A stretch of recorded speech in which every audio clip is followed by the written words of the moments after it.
All right, everybody, we're switching gears now this morning. If gift giving is your love language, but you're having trouble finding the perfect way to say I love you, we've got you covered. In this week's What's Good, Amy Paffrath shows us how to share the love in more ways than just one. Love is blind, but this Valentine's Day, there aren't many brands catering to those who can't see. I'm Amy Paffrath in Beverly Hills with one designer who's brought her vision of love to life.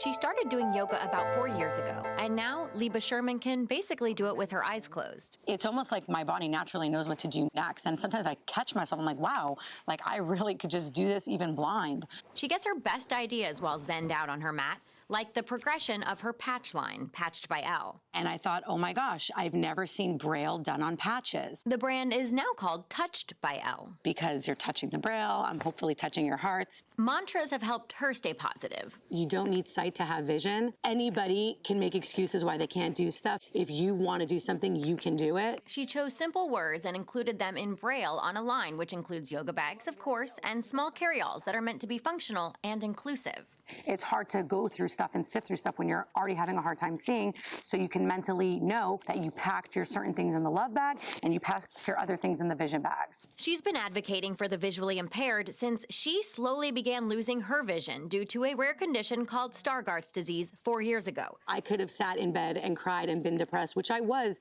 in the beginning, and do nothing with my life, or I can create a whole world of awareness and just be a much better, positive person and help change the world, which is what I believe I'm here to do. She's got some distance from that diagnosis and has accepted her disability with an open heart. I'm grateful for where I am right now, and I wouldn't take anything back.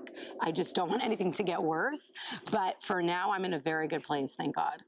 But she admits the pursuit of peace and love isn't passive. She says to see the blissful vision through, you've got to be a fighter. You have to be your own advocate, because at the end of the day, if you don't fight for yourself, no one's going to fight for you.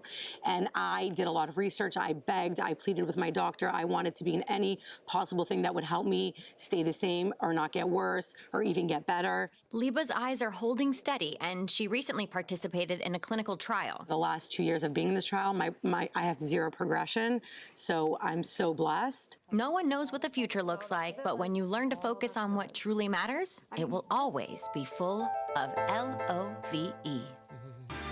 Lovely. Thank you so much, Amy.